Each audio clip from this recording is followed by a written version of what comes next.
Olá, meu nome é Caroline, eu sou terapeuta ocupacional, docente do curso de terapia ocupacional da UNB e estou muito feliz de participar desse momento com vocês, desse congresso. Quero já agradecer o convite, agradecer o momento de poder estar aqui partilhando com vocês.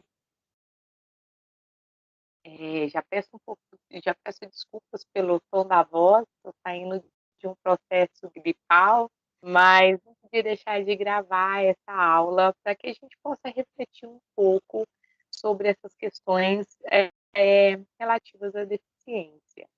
E como eu falei, eu sou terapeuta ocupacional, me formei na UFMG, sou especialista em desenvolvimento infantil, também pela UFMG, e foi lá na Faculdade de Medicina que eu fiz meu mestrado na saúde da criança e do adolescente.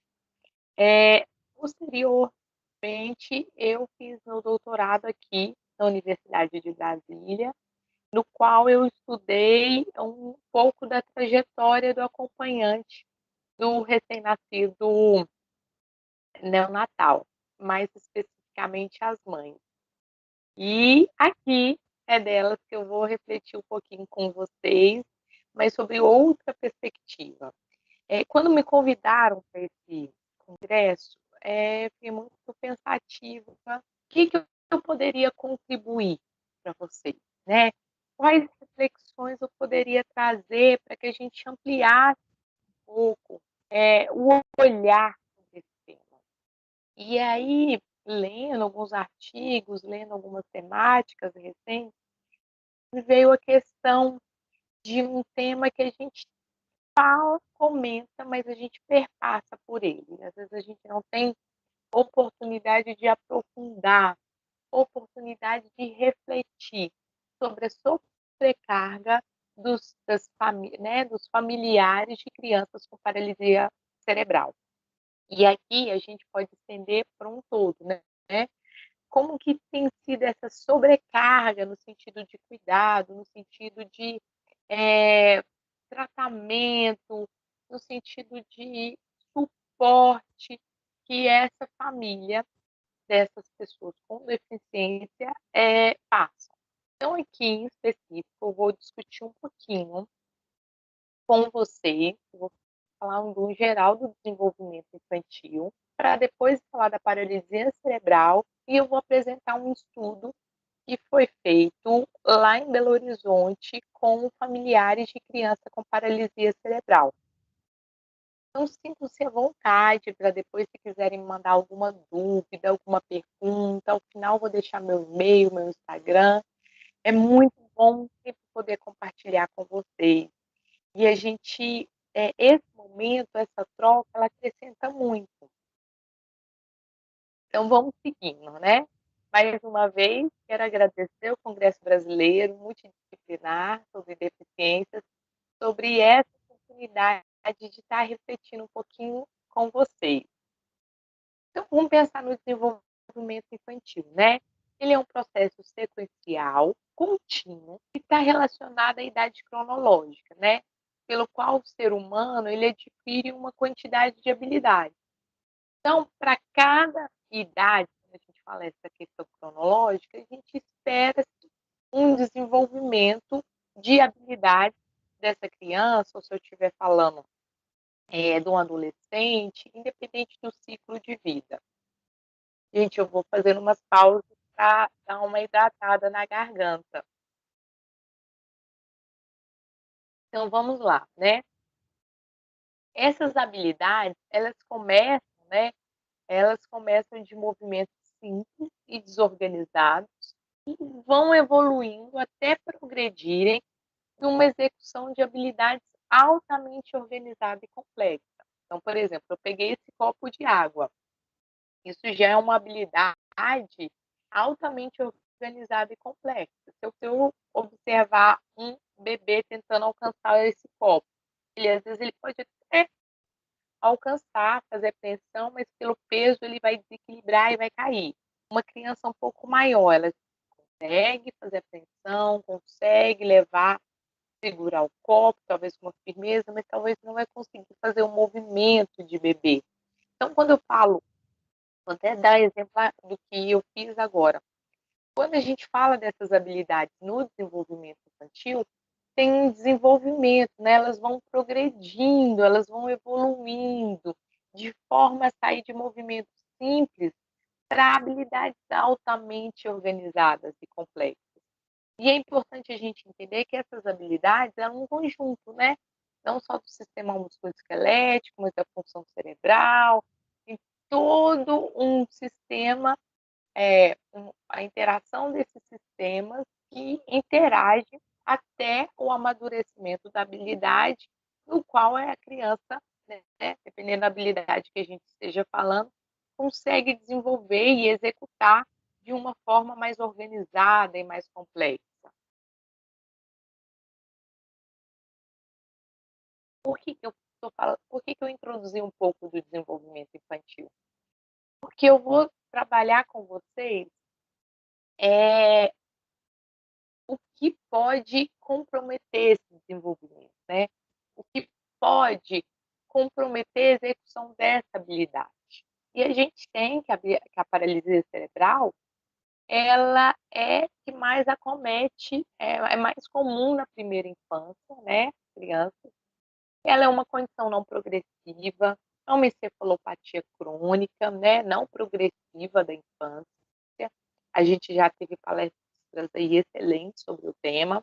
Ela pode ser secundária a um insulto, a uma má formação, ou até mesmo uma lesão, né?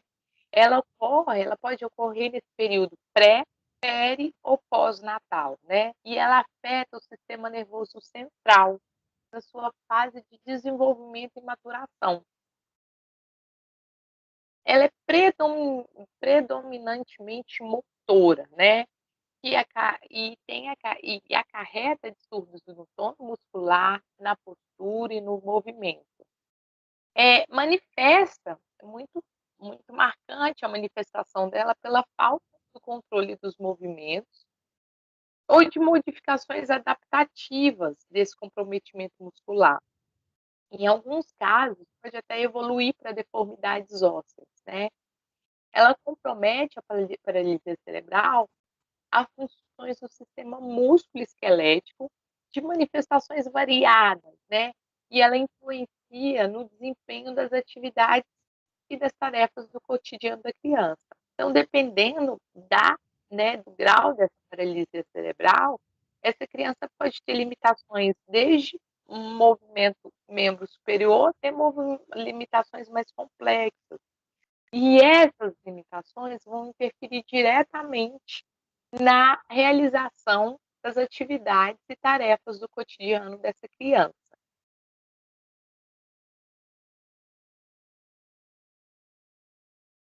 Então, é importante a gente entender que a gravidade do comprometimento motor, ele, dependendo da gravidade, vai ter um impacto maior, bem das atividades, nas tarefas e rotina diária e na independência funcional dessa criança. Então, se a gente for falar em gravidade, quanto mais grave, né, quanto mais acometida a criança for, pior vai ser o desempenho dela, tanto nas atividades, tarefas e rotinas diárias e na independência funcional.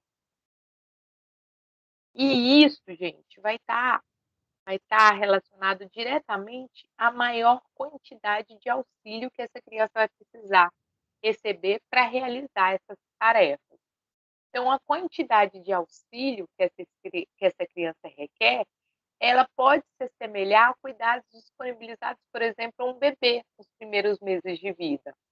Por que eu estou falando isso? Se essa criança que tem um quadro mais comprometido, né, que não tem controle de esfíncter, não tem uma mobilidade funcional, a quantidade de cuidado que essa criança vai requerer, independente da idade, se a gente for pensar uma criança com 10 anos, vai ser semelhante, às vezes, aos cuidados que um bebê precisa. Por exemplo, trocar fralda, mudar de posição, dar banho, levar alimento à boca. Isso eu estou falando, gente, em crianças com paralisia cerebral, com quadro mais comprometido. Eu quero tentar trabalhar aqui com vocês essa reflexão. quanto mais comprometida for a criança com paralisia cerebral, os cuidados que vai ser dispensado a essa criança pode ser semelhantes aos cuidados dispensados a um bebê. Ficou claro, gente? E essa comparação que eu estou fazendo, gente, é uma comparação frequentemente citada pelos cuidadores quando eles relatam a rotina diária. Então, às vezes aí chega a mãe para o atendimento com a criança de 11 anos e a mãe às vezes ainda se refere, nossa, é igual minha bebezinha, eu tenho que dar banho, eu tenho que trocar, eu tenho que dar comida. Às vezes a gente fica até incomodado nessa sensação da infantilização dessa criança. Mas entenda, aqui a gente está fazendo essa comparação pelos cuidados que essa criança requer, pelo nível de desprendimento de auxílio que esse cuidador, pode ser mãe, pai, uma babá, mas pelo nível de auxílio que esse cuidador vai ter que desprender no cuidado dessa criança. E paralelo a isso, gente, tem uma reflexão que a gente vem fazendo há um tempo sobre o tempo gasto no cuidado, né? Quanto tempo que essa família gasta no cuidado dessas crianças? A gente sabe que as limitações apresentadas por uma criança com paralisia cerebral acaba sendo necessário um aumento do tempo e da energia gasta diariamente pelos pais, cuidadores, no cuidado das mesmas. Como eu comentei, o fato de fazer uma troca, o fato de fazer uma higiene, o fato de dar um banho, de alimentar, de mobilidade, de mudar de posição. E esse cuidado aumentado, ele pode levar a uma reestruturação do uso do tempo do cuidador. Então, é diferente quando você tem uma criança que demanda mais cuidado, né? Muitas vezes a família tem que se reorganizar para dar conta desse cuidado. Como assim se reorganizar? Às vezes, o cuidador, a mãe, ela tem que parar de trabalhar para conseguir cuidar do filho. E olha que aqui eu estou falando só dos cuidados é, do cotidiano, né? Da manutenção da vida. Eu não estou nem falando que tem que levar em físico, em fono, em terapia ocupacional, na neurologista, em diversas terapias que muitas vezes essas crianças fazem. Aqui eu estou falando dessas necessidades de cuidado diário e que muitas vezes a família tem que reestruturar. Tem alguns estudos que relacionam ao abandono do companheiro quando a criança ela é diagnosticada com paralisia cerebral, né? Muitos na clínica a gente vê isso, né? Muitas dessas mães, elas são mães que não dividem esse cuidado com o companheiro, cuidam dessa criança muitas vezes sozinha ou com outros filhos auxiliando ou outros familiares. Nem sempre tem a presença desse companheiro no cuidado dessa criança, mas aqui eu quero retomar com vocês esse tempo gasto, né? Quanto fui trabalhando com vocês, desde a aquisição da habilidade, e quando essa habilidade pode ter algum comprometimento, um deles mais muito comum na primeira infância, que a gente tem a paralisia cerebral. Quanto mais grave for essa condição, maior vai ser a necessidade de cuidado, e quanto maior essa necessidade de cuidado que essa criança precisa, maior chance que a família tem que ter de reestruturar e reorganizar o cotidiano para conseguir oferecer esses cuidados à criança. Então, o tempo gasto, né, na dinâmica e na rotina dessa família, tem que se acomodar, né? Ele tem que se ajustar e ajustar as suas demandas impostas pelos cuidados dispensados à criança com paralisia cerebral. E aí aqui a gente pode pensar em vários níveis, desde a questão da aspiração, que algumas crianças necessitam, da preparação da dieta, se é por gasto, se é por via oral. Às vezes a criança ela não come a mesma comida, né? Ela não tem condições de comer a mesma comida que a família come, então tem que ter um preparo especial, ou ela come, ela pode comer a mesma comida, mas não na mesma textura. Então tem que fazer uma adaptação para essa comida. Às vezes ela come, às vezes ela come, mas não às vezes come na mesma, pode ser até na mesma textura, mas ela não consegue comer de forma independente. Então tem que demandar a oferta na boca. Então, olha a complexidade, tem vários níveis para gente pensar. E se a gente for pensar num cuidador, até coloquei a imagem bem típica dos memes aí da internet, uma mulher fazendo 1000 coisas ao mesmo tempo, ainda carregando o bebê chorando, conversando ao telefone, preparando uma comida, nisso o gato pula e ela preocupada com várias coisas, com o horário, com coisas que ela tem que providenciar, e, e isso ilustra bem, muitas vezes, a realidade dos cuidadores dessas crianças. E o quanto as mães, elas são mais atingidas no sentido assim, elas estão cada vez mais sobrecarregadas nesse papel de cuidador, né? Se a gente for ver como um todo, essa população com deficiência, a gente tem um número expressivo de mulheres que realizam esse cuidado, né? A maior parte dos cuidados diários com essas crianças, agora específico a paralisia cerebral, são realizados pelas mães, né? E se a gente for pensar, elas vivem num nível de estresse mais elevado do que as mães de crianças típicas, mães de crianças que não têm uma deficiência. Porque, além de ter que conviver com essa fantasma que muitas vezes no início a deficiência né?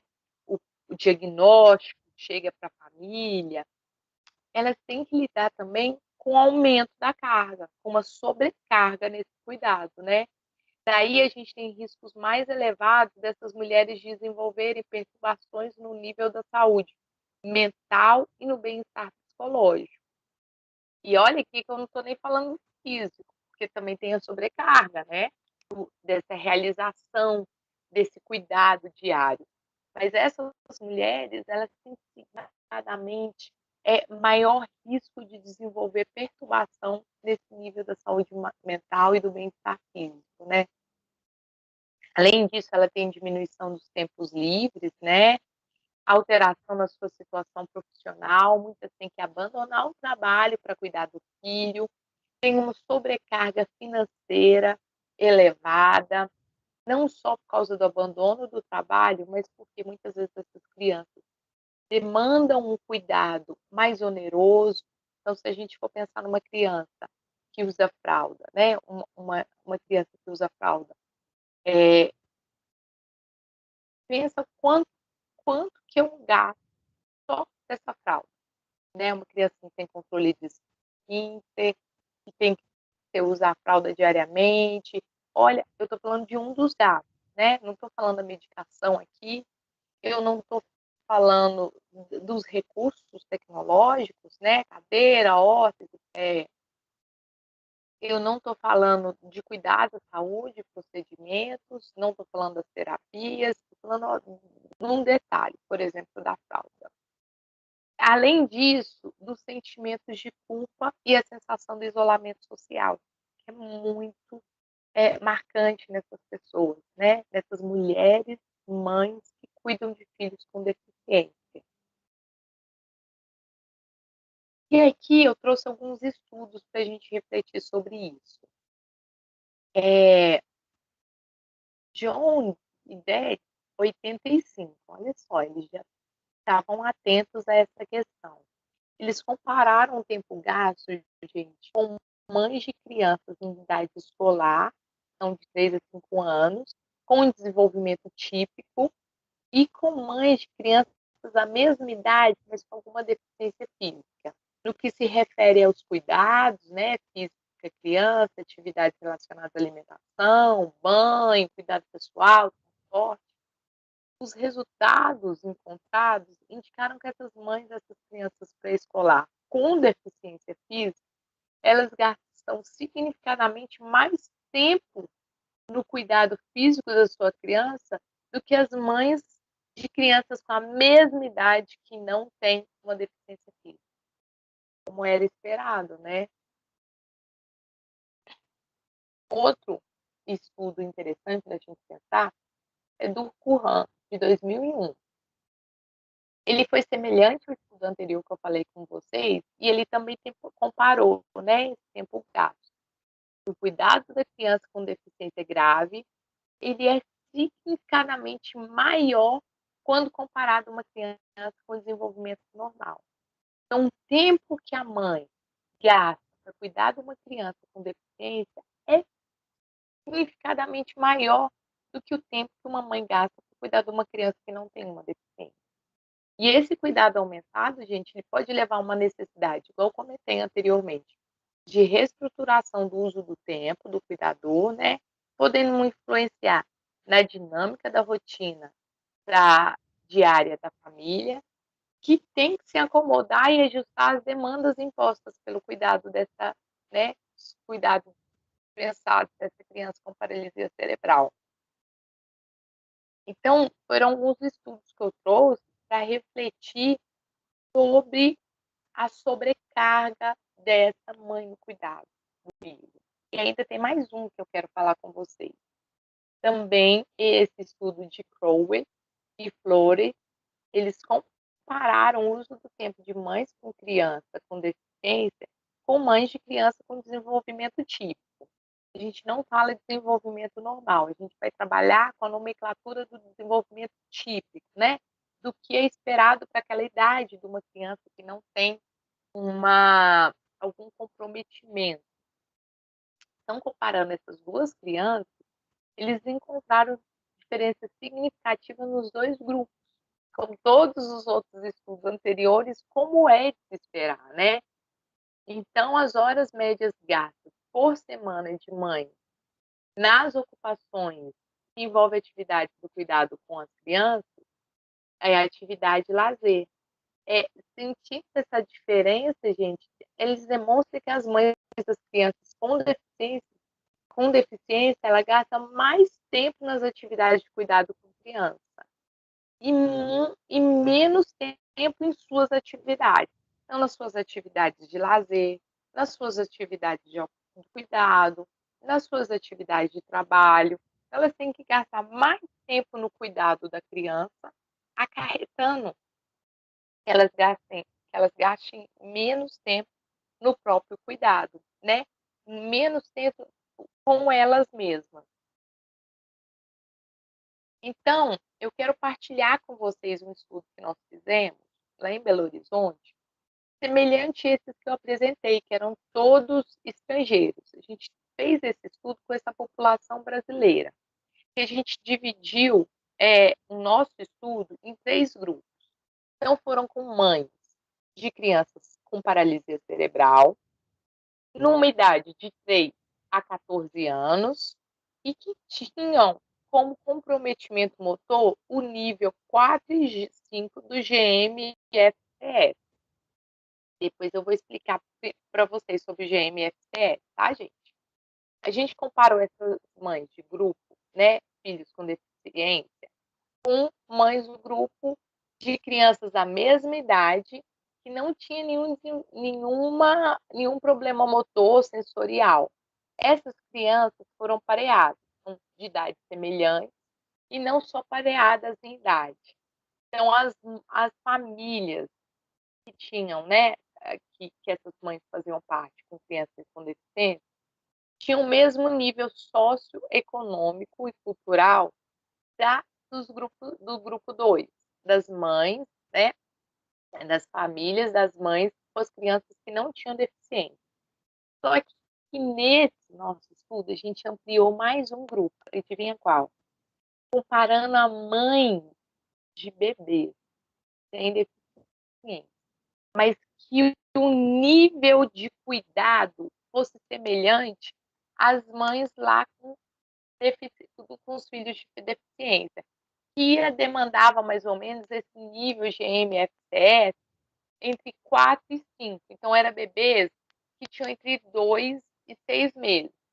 Então, tinha alguma mobilidade, mas dependia completamente das mães para o cuidado.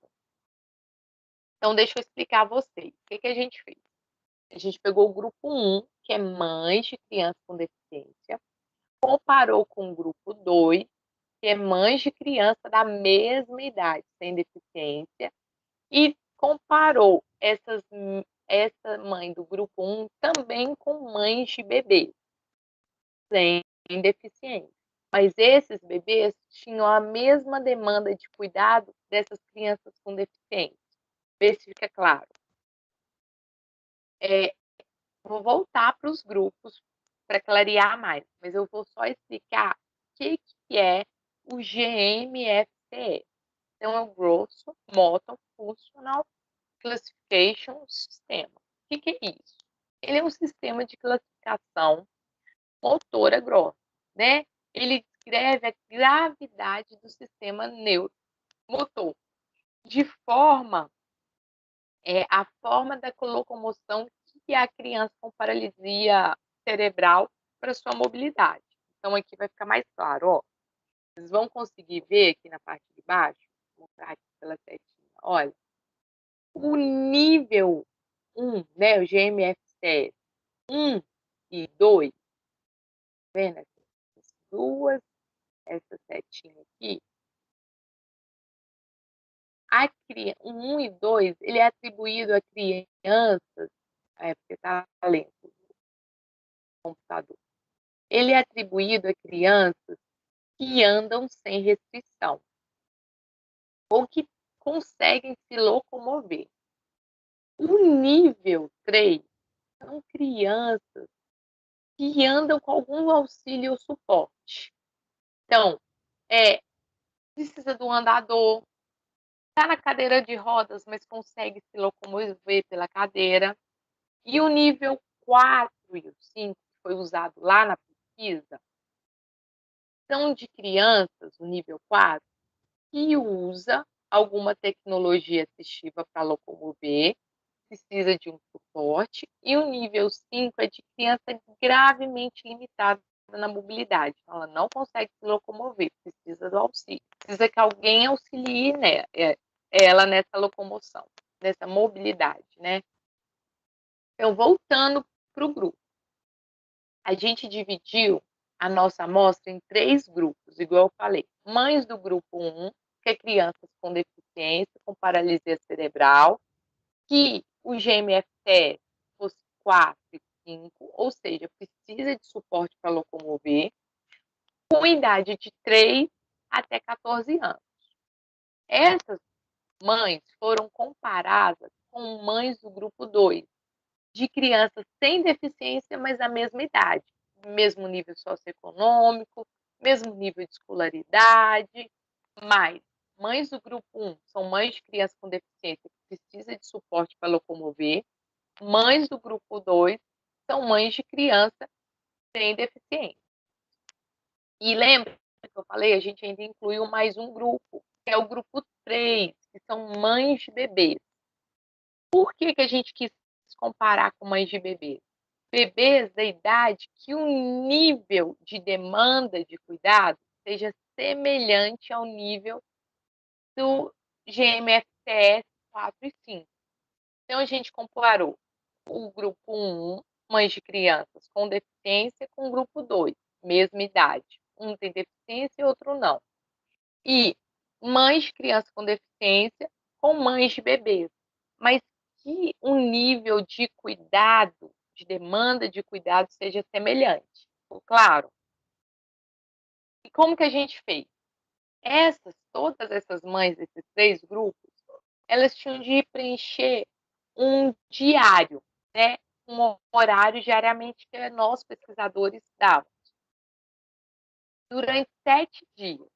Então, o horário que ela acordava, fui dar banho no meu filho, fui preparar comida, tudo ela escrevia. As mães dos 3 grupos. Depois desses 7 dias preenchidos, nós fizemos uma análise por categoria. Então, dividimos em 10 categorias, né? Trabalhos domésticos, cuidados com a criança, cuidados com outros filhos, lazer da mãe, participação social e socialização, educação, cuidado pessoal, o tempo de dormir, descanso. A gente colocou uma categoria não especificada, quando que a mãe descrevia não entrava em nenhuma dessas categorias, e o trabalho remunerado. E aqui, gente, eu vou apresentar os resultados para vocês. Nessa tabela, a gente tem as categorias, consegue ver pela minha setinha? E aqui no topo, a gente tem os grupos. Grupo de mães de PC, grupo de mães de criança típica, grupo de mães de bebê. A gente tem a média do tempo gasto por categoria e a gente tem o desvio padrão. Por causa do nosso tempo, eu vou trabalhar diretamente com a média. E a primeira categoria que eu quero falar com vocês é o cuidado com a criança. As mães de paralisia cerebral, elas gastam, em média, 47 horas no cuidado diário com a criança. Comparado, desculpa, cuidado diário não, né? 47 horas.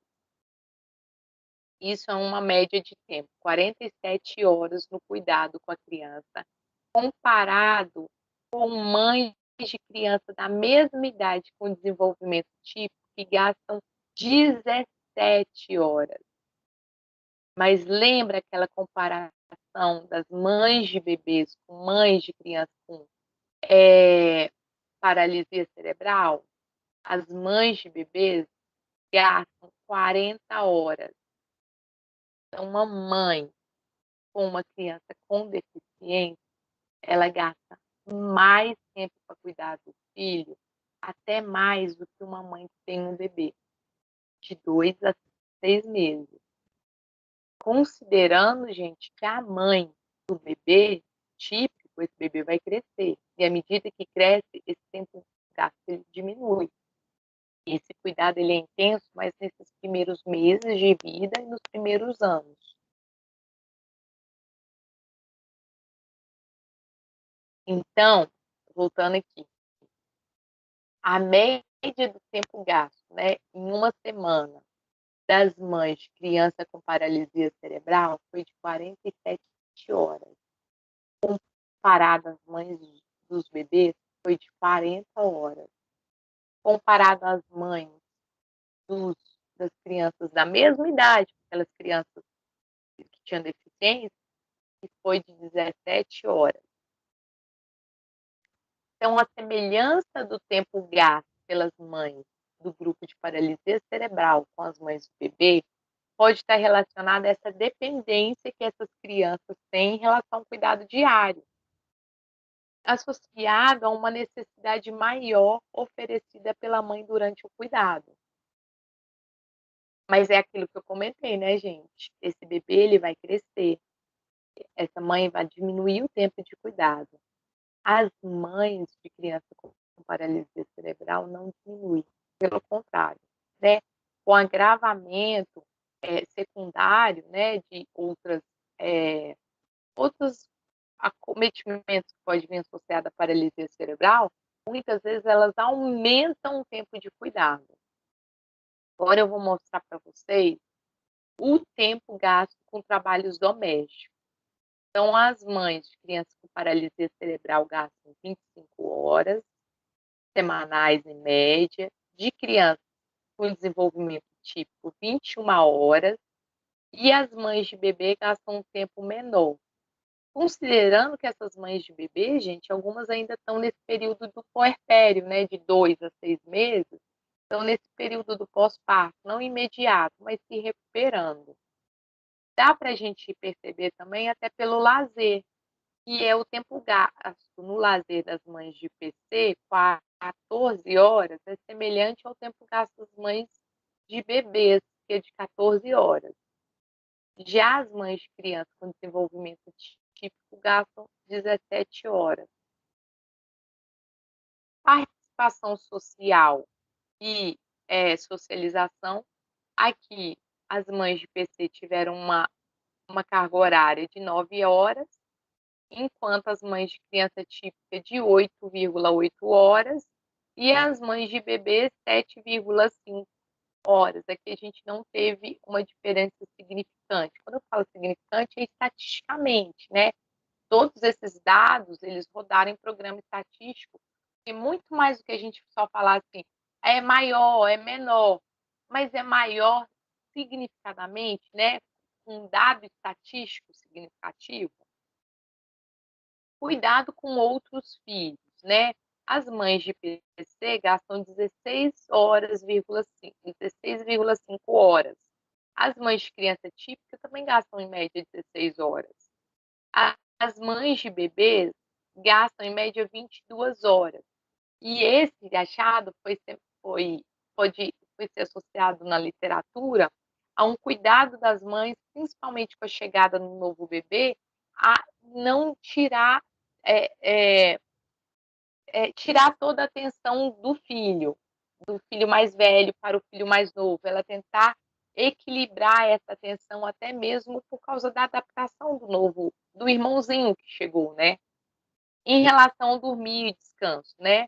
As mães de PC, a média de sono de 25 horas, comparado do grupo típico de 39 horas, com as mães de bebê de 27 horas. Então, as mães de bebê dormem mais horas do que as mães de crianças com deficiência. Vocês acreditam?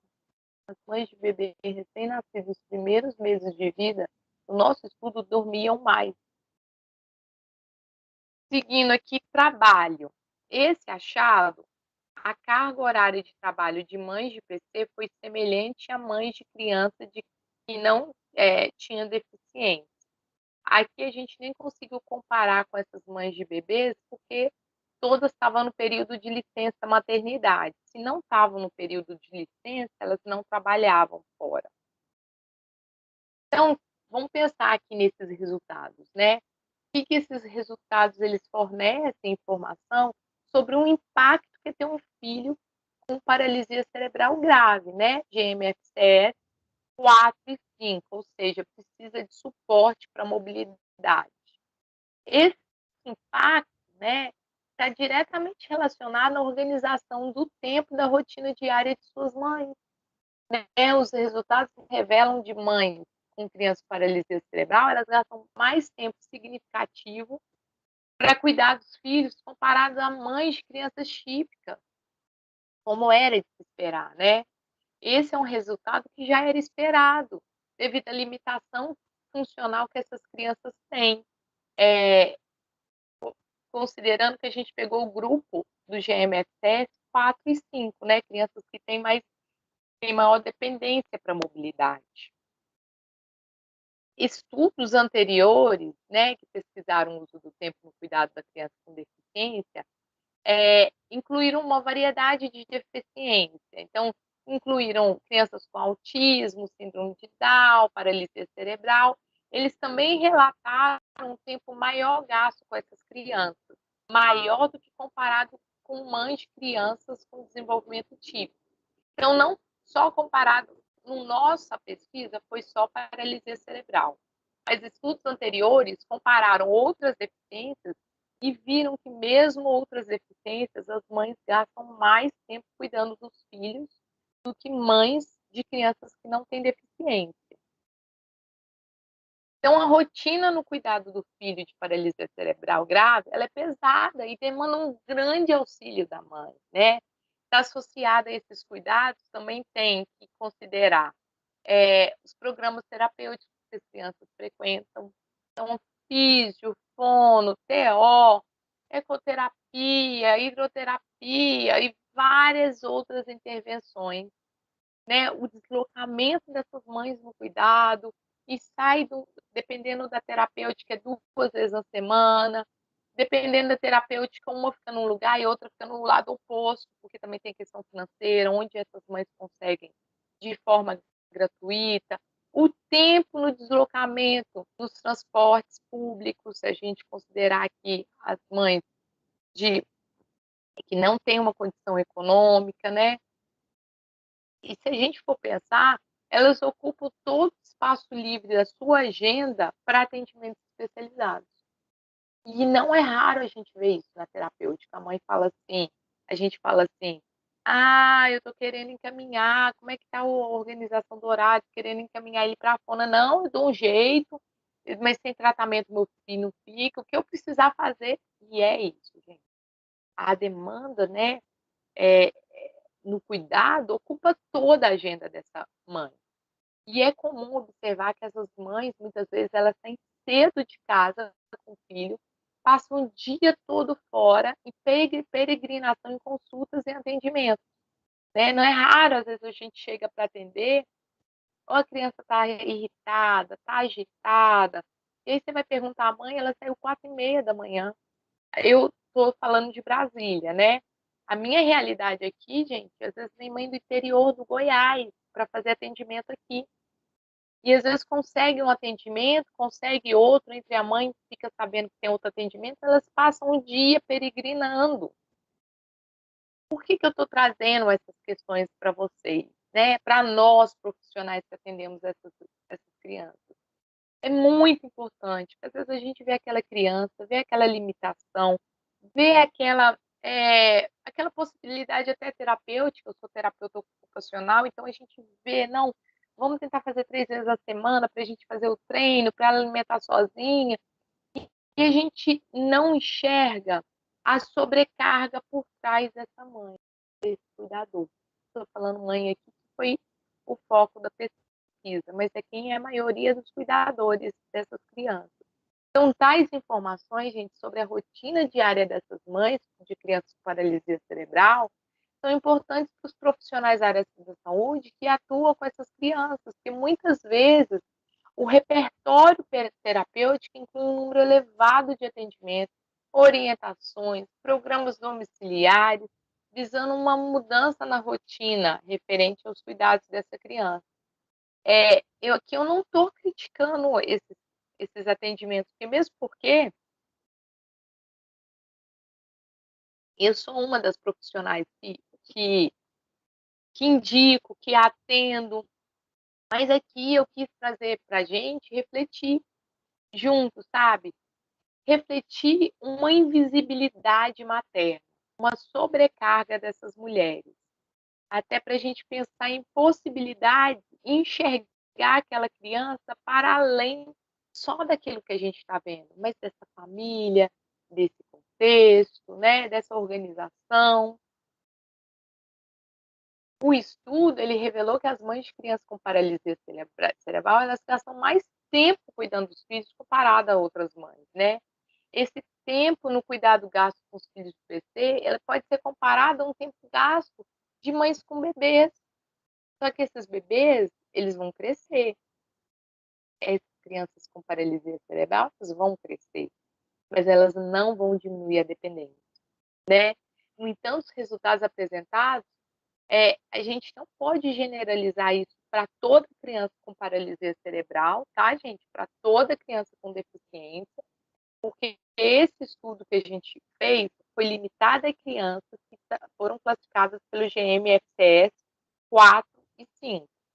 Mas, como eu disse, é um momento também da gente refletir sobre essa sobrecarga materna, principalmente sobre essa invisibilidade da sobrecarga que a gente não tem dimensão. Eu deixei algumas referências aqui. Eu quero agradecer essa oportunidade de estar falando aqui com vocês. Quero agradecer o convite. Aqui está o meu e-mail, meu Instagram. Sintam-se à vontade para poder me escrever, para tirar dúvida, para falar, professora, eu fiquei curiosa, me manda aquele artigo, ou me dá referências de quem tem estudado isso, porque, como eu falei com vocês, eu acho que é um momento da gente refletir sobre esse contexto, principalmente se a gente for pensar também nesse período de pandemia, né? Mas a gente pensar nessa sobrecarga. Agradeço mais uma vez o convite e me coloco à disposição para futuros eventos, viu, gente? Contem comigo. Qualquer dúvida, qualquer coisa que vocês queiram partilhar, manda mensagem.